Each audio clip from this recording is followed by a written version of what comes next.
La compagnie, c'est 15 bateaux au total, donc avec des capacités passagers qui vont de 1800 passagers jusqu'à quasiment 5000 passagers à bord.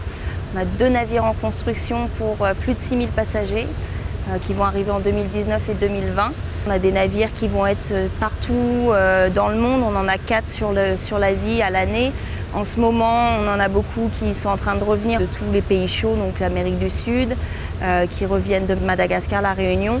Et en été, quasiment toute la flotte va être en fait sur la Méditerranée, la Grèce, l'Espagne et tous ces pays-là. Capacité maximum des passagers, 3800, 1100 membres d'équipage à peu près, 49 nationalités différentes à bord. Chaque bateau a des itinéraires différents. Par exemple, le Favolosa, voilà, de septembre jusqu'à novembre, il est sur la Méditerranée. Sud de l'Espagne, Casablanca, le Portugal. Et ensuite, on a fait donc pareil, en début décembre, on a fait la traversée pour venir jusqu'aux Caraïbes. Donc, on a fait 3 mois sur les Caraïbes. Et là, donc, on va refaire la traversée jusqu'en Méditerranée, où on va rester pendant à peu près 1 mois.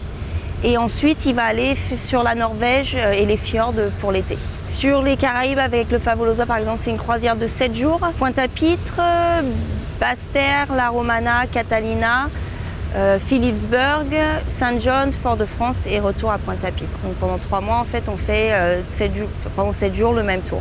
Pour le soir, on a donc 2 restaurants principaux, le Ducat d'Orléans ici et le Ducat d'Iborgonia. Donc ils sont chacun sur 2 étages, c'est à peu près 700 passagers par service. 2 services, premier et deuxième service, pour les répartir pour une question de logistique. Et donc chaque passager a une table réservée au restaurant le soir. Pour tout ce qui concerne les petits déjeuners et le goûter. On a donc le buffet qui est ouvert au Pont-Neuf et on a aussi un des 2 restaurants ouverts. Et donc ils peuvent choisir où ils veulent aller manger dans la journée et juste le soir où ils ont donc cette table bien spécifique réservée ou alors l'option du buffet s'ils ne veulent pas faire le dîner à la carte. Ici donc on est dans ce qu'on appelle le grand bar Palatino. Donc c'est où beaucoup des activités vont avoir lieu, les cours de danse avec les professeurs, les quiz, les activités avec l'équipe d'animation. On va avoir beaucoup d'activités ici parce qu'on peut avoir quand même beaucoup de passagers réunis en même temps. Donc notre équipe d'animation organise des activités, ils parlent 5-6 langues ou plus en fonction de l'animateur qui est présent. Donc ils essaient vraiment d'avoir tous les passagers en même temps pour les activités. Et juste derrière vous ici, vous avez donc la maquette du navire. Le pont 5, c'est là où vous allez trouver vraiment toutes les activités du navire. Vous allez trouver tous les différents bars, les différents salons. Dans chacun des bars et des salons, on va avoir des musiciens live le soir avec des ambiances musicales différentes. Ici, ça peut être notre orchestre, ça peut être les Paraguayos qui vont jouer de la musique sud-américaine. Donc, en fonction des soirs, on va alterner les groupes dans les différents salons. Chaque passager peut vraiment trouver de la musique qui lui plaît, voilà, chaque soir. L'essentiel de nos activités sont basées sur le service et j'aime souvent associer ça à de la conciergerie de haut niveau. Parce qu'au-delà des formalités administratives et douanières, tout ce qu'on doit faire qui permet l'entrée et la sortie d'un navire dans notre île, en Martinique et au port de Fort-de-France en particulier, à côté de ça, durant l'escale d'un bateau, il y a toute une série de services, d'opérations qu'il faut coordonner. Donc c'est un carnet d'adresses que nous avons et que nous mettons à disposition du bateau et il faut pouvoir répondre à tous ces besoins en un temps record.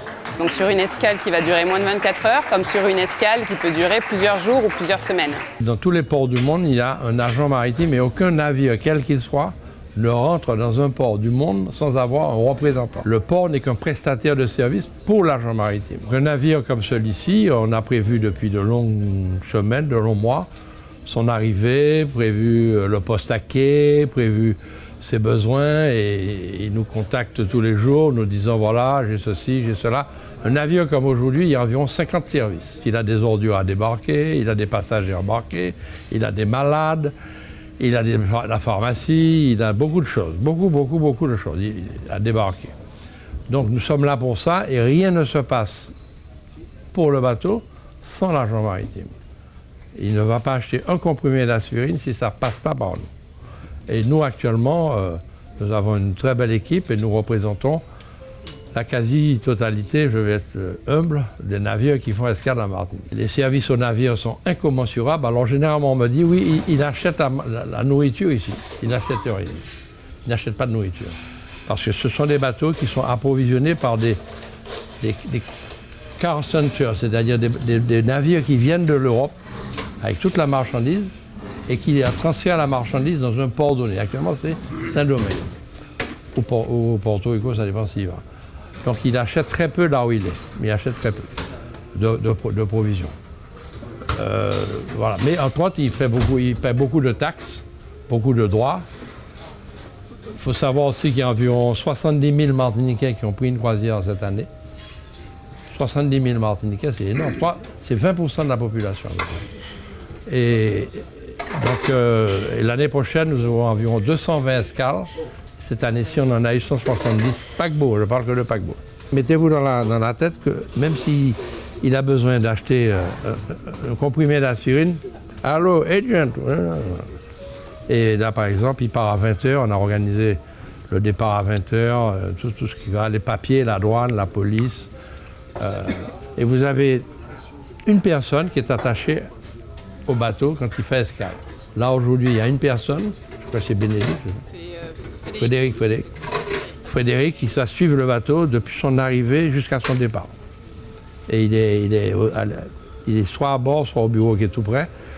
Et je peux vous dire que le téléphone sonne à peu près 32 fois à la minute. Yes, we need this, we need that. Le creux a commencé vraiment à se faire sentir en 2009. Quand il y a eu les fameux événements, beaucoup de bateaux sont partis. Et un bateau part très vite et il revient très difficilement. Il faut 2 ans pour faire revenir un bateau et 24 heures pour le faire partir. Donc ça a commencé en 2009, mais moi j'ai connu il y a une vingtaine d'années 600 escales. Bon, les bateaux étaient plus petits. Il faisait 800 passagers, mais il y avait quand même 600 escales. Actuellement, on en est autour de 200. C'est un métier passionnant, mais tout est en anglais. Même dans nos bureaux, tout le monde parle anglais. Et parle anglais couramment. Il faut le comprendre, l'écrire, le discuter. Angélique a la chance de le parler 5 ou 6 langues. Elle parle italien couramment. D'ailleurs, on me dit souvent qu'on croit qu'elle est italienne. Donc voilà, en tout cas, c'est un métier passionnant que je recommande aux jeunes. Et par contre, c'est un sacerdoce. On rentre dans ce métier comme on rentre en religion. Hein. Si vous n'aimez pas ça, on laisse tomber tout de suite. Bon, ce bateau-là appartient au groupe Carnival Cruise, qui possède environ 120 bateaux et qui emploie 250 000 personnes. Ce bateau-là fait 290 mètres de long, 35 mètres de large. Il cale, c'est-à-dire il a un tirant d'eau de 8 mètres 30. Il y a 3780 passagers à bord. On ne les voit pas, mais ils sont là. Il y a 1110 membres d'équipage et il a un déplacement, c'est-à-dire il pèse 113 000 tonnes. Il y a 3 groupes de croisière. Le groupe Carnival, qui possède 120 paquebots, dont Princess Cruise, Costa, Holland, Cunard, etc. Ça, c'est la famille Harrison. Vous avez le groupe Royal Caribbean, qui appartient à la famille Wilhelmsen. C'est un groupe très important aussi. Ils ont environ 60 paquebots. Et vous avez la famille Aponte qui a MSC. Et Aponte a quand même 400, et plus important que la CGM. C'est après Maersk, la plus grosse compagnie de conteneurs au monde. Porte-conteneurs. Mais par contre, ils se sont lancés dans la croisière il y a une quinzaine d'années. Ils ont déjà une quinzaine de paquebots. Et j'ai connu tous ces messieurs à leur début, M. Aponte, M. Harrison. Je les ai connus quand ils démarraient en 1974. Ils venaient nous voir très gentiment pour nous dire est-ce qu'on accepte qu'ils nous payent dans 2 mois ou 3 mois. J'ai eu raison d'accepter puisque maintenant c'est eux qui nous font vivre. Et c'est une longue histoire et en tout cas c'est un métier passionnant que je pratique depuis 50 ans. Voilà, merci de votre écoute et puis si vous avez...